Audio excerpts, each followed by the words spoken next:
जाएंगे। तो चलिए स्टार्ट करेंगे सबसे पहले पतंजलि फूड्स के साथ। सो पतंजलि फूड्स का आप सभी लोगों को पता ही है, हाल ही में ही ओएफएस का अनाउंसमेंट हुआ था।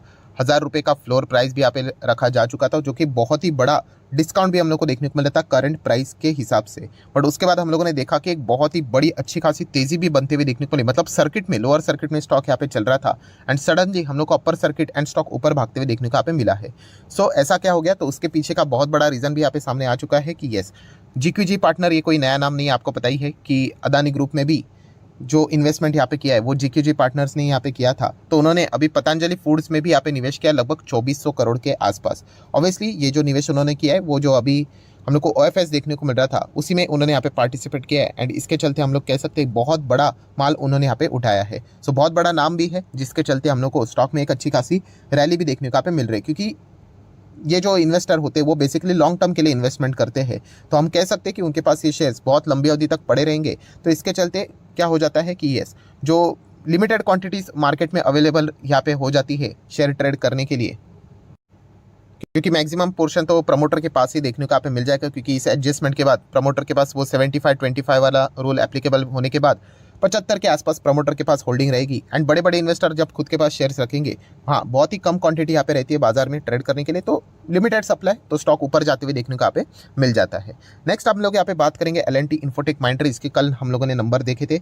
सो शॉर्ट टर्म वालों की अगर हम लोग बात करें, वो भी डेटा हम लोगों ने देखा था कि रेवेन्यू की बात करें या फिर प्रॉफिटेबिलिटी की बात करें तो एस्टिमेट्स मीट यहाँ पे नहीं हुए थे। इसी चीज़ के चलते आप देख सकते हैं शॉर्ट टर्म वालों ने क्या कर दिया, प्रॉफिट बुकिंग कर ली या फिर एग्जिट किया है, जिसके चलते 2.5% या फिर 2.25% के आसपास गिरावट हम लोग को देखने को यहाँ पे मिली है। सो वो तो शॉर्ट टर्म की बात हो गई। लॉन्ग टर्म इन्वेस्टर अगर आप होंगे तो इस चीज़ के चलते आपको ज़्यादा कोई भी फर्क पड़ना यहाँ पे नहीं चाहिए। Then similar way Tata Elxsi की भी बात करें तो उनका भी सेम ही डेटा हम लोगों ने देखा था। इनफैक्ट देखा गया ये तो गिरावट, मतलब नेट गिरावट 2.5% ही है, एक्चुअल में गिरावट बहुत ही ज़्यादा हम लोग को देखने को मिली थी, गैप डाउन बहुत ज़्यादा देखने को मिला था।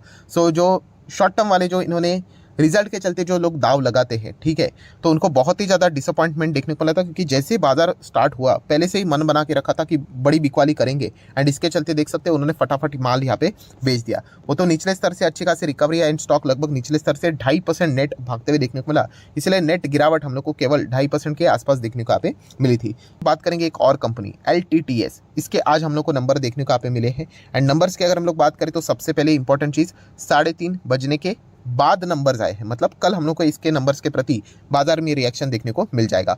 लॉन्ग टर्म के लिए कैसा स्टॉक है, लॉन्ग टर्म के लिए एकदम कमाल का फैंटास्टिक स्टॉक है, 5 स्टार आप यहाँ पे इसको दे सकते हैं। इसका अर्थ ये नहीं कि लॉन्ग टर्म मतलब रोज भागेगा नहीं।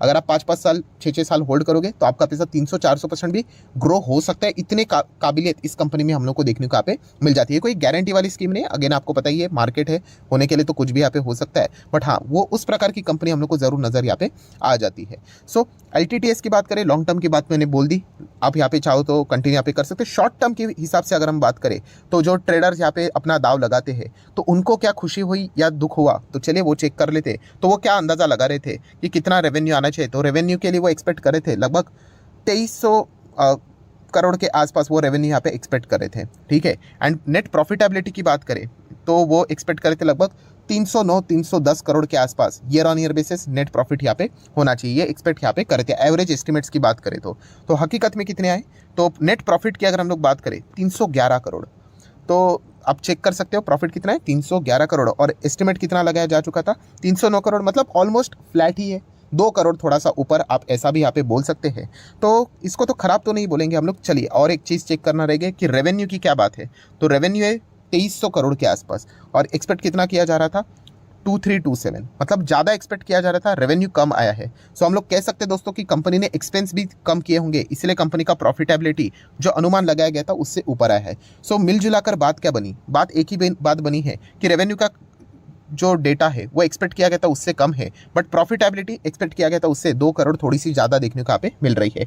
सो हम नंबर बोल सकते हैं ओके टाइप के नंबर है, ठीक ठाक है, फ्लैटिश ही नंबर हम लोग बोल सकते हैं। वैसे तो रेवेन्यू देखकर इतना कोई ज़्यादा बेट नहीं लगाता है, थोड़ा बहुत ही लगाता है, बट ज़्यादा जो वेटेज रहता है वो प्रॉफिटेबिलिटी के ही रहता है, क्योंकि अल्टीमेटली आपके पास बचा कितना पैसा वो मैटर करता है। रेवेन्यू कमाने का अगर हम लोग बात करेंगे दोस्तों, तो KPIT टेक्नोलॉजीज, यस, आज के दिन 2% यहाँ पे गिरा है। हाँ, इसके नंबर बहुत देखना बहुत ज़्यादा इंटरेस्टिंग रहेंगे। बहुत सारे ब्रोकर इसको गिराना भी चाहते हैं, आपको पता ही है। बाजार में ये सारी नौटंकी चलती रहती है दोस्तों, ये कोई सिर्फ KPIT से नहीं हुआ है, बहुत सारे कंपनीज के साथ यहाँ पे होता रहता है। हाँ, कभी कभी उनकी चीज़ें जेन्युइन भी होता है। मैं आपको बताना चाहूँगा, एक बार तो रिलायंस 800 पे आएगा, ये बात जेफरीज ने बोली थी, पता है, मतलब 65% क्रैश होगा करके। तो ऐसे बेतुकी बातें भी चलती रहती है, ऐसा तो कुछ हुआ भी नहीं, ठीक है। तो ये कुछ पॉइंट्स आप लोगों को पता है यहाँ पे होने चाहिए। आपकी स्टडी अपने हिसाब से यहाँ पे होनी चाहिए। ब्रोकर तो कितने सारे आप लोगों को मिल जाएगी। मैं आप आज ही के दिन आपको ऐसे 20 ब्रोकर की लिस्ट निकाल कर दे दूंगा, वो कह रहे होंगे कि ये ऊपर जाएगा करके, एंड और 20 ब्रोकर की लिस्ट निकाल के दूंगा, वो कहेंगे नीचे जाएगा करके। तो ये तो उनका काम चलता रहता है, आपको अपने हिसाब से यहाँ पे चलना है। एंड ओवरऑल स्ट्रक्चर देखना है दोस्तों। कंपनी का काम है ऊपर जाना, वो नीचे जाना, ये चार्ट पैटर्न चलता रहता है।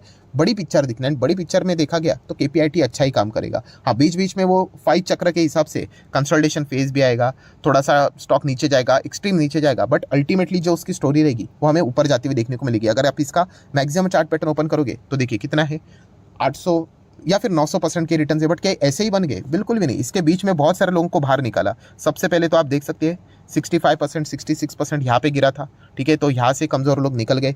फिर उसके बाद ज़बरदस्त तेज़ी आई, तो तेज़ी देखकर बहुत सारे लोगों ने खरीदा होगा, ठीक है। फिर उसके बाद आप देख सकते हो कि रफली अगर मैं मोटा मोटी अगर कैलकुलेशन आपके सामने रख दूँ तो यहाँ पे भी 34%, तो ये मैं कम बता रहा हूँ, 40-50% गिरा था। तो यहाँ पे भी कमज़ोर दिल वाले बाहर निकल गए, फिर वापस स्टॉक ऊपर है। तो ये चलता रहता है। इसलिए मैंने कहा कि शेयर मार्केट में होना, आपके पोर्टफोलियो में जो आज अच्छे से स्टॉक देखने को मिले, जैसे कि पहला वीडियो ही पकड़ लो, पॉलीकैब। मान लीजिए पॉलीकैब भी भविष्य में, आज नहीं तो कल, उसका भी नंबर आएगा, 30-40% गिरेगा। कुछ भी अनाप शनाप रीज़न मिल जाता है बाजार को, ठीक है। तो इसका अर्थ ये नहीं कि वो खराब ही हो गया करके। जस्ट चेक करो कि गिरावट के पीछे का रीज़न क्या है। जस्ट यहाँ पे ओवर वैल्यूड हो गया है, यही रीज़न है, तो चल जाएगा। अच्छे स्टॉक ही ओवर वैल्यूड होते हैं, ठीक है। तो ये पॉइंट भी हम लोग को समझ में यहाँ पे आने चाहिए। बात करेंगे अमर राजा बैटरीज। अमर राजा बैटरीज में दिक्कत क्या हो रही है पता है आपको? बहुत सारे लोगों ने इसमें निवेश करने की बात की है, एक्साइड इंडस्ट्री में बात की। ये कंपनियां खराब नहीं है। हाँ, ये कंपनीज का जो भविष्य है ना, वो फ्यूचर ओरिएंटेड टाइप का है। मैंने बीच में एक वीडियो भी बनाया था कि इलेक्ट्रिक व्हीकल स्टॉक्स में निवेश मत करना। ऐसा क्यों बोला था? निवेश मत करना मतलब क्या, कि अगर आप निवेश करना चाहते हो तो बॉस आपको 5-10 साल का व्यू लेके ही चलना पड़ेगा। अगर आपका व्यू है बहुत ही छोटा तो निवेश मत करना, ये बोलने का मेरा तरीका था। क्योंकि इमीडिएटली भागने वाली नहीं है। ओलेक्टर ग्रीन टेक आप देख रहे हो, क्या अभी आपको रिजल्ट मिल रहे हैं?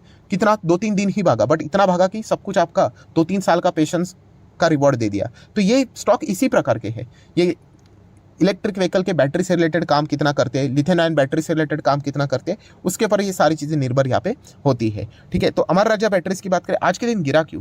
6.5%। इसके पीछे का रीज़न क्या है? तो रीज़न है दोस्तों, आप यहाँ पे चेक कर सकते हो, ये ब्लॉक डील होते हुए देखने को मिली है, जिसके चलते स्टॉक हम लोग को गिरते हुए देखने को यहाँ पे मिला है। सो ब्लॉक डील की बात करें तो देखिए कुछ मीडिया रिपोर्ट सामने आ रहे हैं, बाद में ओरिजिनल डेटा सामने आ जाएगा। सो ब्लॉक डील के हिसाब से 14% इक्विटी चेंज इन हैंड हुई है। सो चेंज इन हैंड, ये जो शब्द है ना दोस्तों, ये जब सामने आ जाता है तो आपको डरने की जरूरत नहीं। चेंज इन हैंड मतलब एक बड़ा प्लेयर माल बेच रहा है एंड दूसरा बड़ा प्लेयर माल यहाँ पे खरीद रहा है। वो ओपन मार्केट में ये चीज़ नहीं करते। ओपन मार्केट में करने जाएंगे सर्किट लग जाएंगे, इतना बड़ा वो माल यहाँ पे नहीं बेच सकते। तो इसलिए इसके लिए अलग से चीज़ें यहाँ पे रखी जाती है, ठीक है। तो ये एक पॉइंट हम लोग को पता है यहाँ पे होना चाहिए। देन क्या लिखा है कि 14% चेंज आएगा शायद से उसका नाम। तो अमर राजा बैटरीज का शेयर होल्डिंग पैटर्न मैंने ओपन किया है। प्रमोटर की होल्डिंग 28% है। देन 14% मतलब DIS का डेटा देखने का कोई सेंस तो बनता है नहीं। देन FIS में ही हम लोग चेक करेंगे जहाँ पे चांसेस ज़्यादा रहेंगे। तो 14% के आसपास किसका डेटा है? एक नाम दिख गया, और उसके बाद के जो नाम से वो 9-1% के आसपास देखने को यहाँ पे मिल रहे हैं। तो ये वाला ही नाम होने के चांसेस ज़्यादा है। बाद में जब डेटा सामने आ जाएगा शायद से ये वाला नाम आपको देखने को यहाँ पे मिल सकता है। हम लोग यहाँ पे आगे बढ़ जाते हैं दोस्तों। हैप्पीएस्ट माइंड टेक्नोलॉजी, ये भी ज़बरदस्त 6% के आसपास गिरते हुए देखने को मिला है।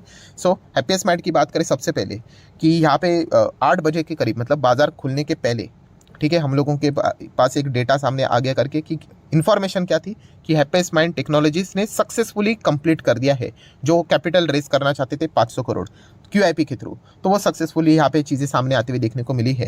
एंड उसके बाद जैसे ये स्टॉक ओपन हुआ तो हम लोग को गिरते हुए देखने को यहाँ पे मिला है। सबसे पहले एक ही कहना चाहूँगा कि इन चीज़ों के चलते आप लोगों को कोई भी डरने की जरूरत नहीं। अगर आपके पास ये शेयर है आप कंटिन्यू कर सकते हो। बिजनेस लेवल पर कोई भी चीज़ें हम लोग को चेंज होते हुए देखने को नहीं मिली है। देन आखिरी स्टॉक की बात करेंगे रिलायंस इंडस्ट्री। तो आप सभी लोगों को पता है आज का तारीख है 18 जुलाई, जो कि आप देख सकते हो। एंड कल रहेगा 19 जुलाई, जिसको मतलब आप रिलायंस को एक और बार आखिरी बार यहाँ पे पूरी तरीके से देख पाओगे, जिसमें जियो का भी कॉन्फिडेंट यहाँ पे अवेलेबल है। जियो फाइनेंशियल सर्विसेज। फिर उसके बाद अगर हम लोग बात करेंगे 20 तारीख, यस 20 तारीख से हम लोग को स्पिन ऑफ होते हुए देखने को मिलेगा एंड उसके बाद वो अलग से लिस्टिंग देखने को यहाँ पे मिल जाएगी। मैं ऑलरेडी आप लोगों को क्लैरिफाई कर चुका हूँ कि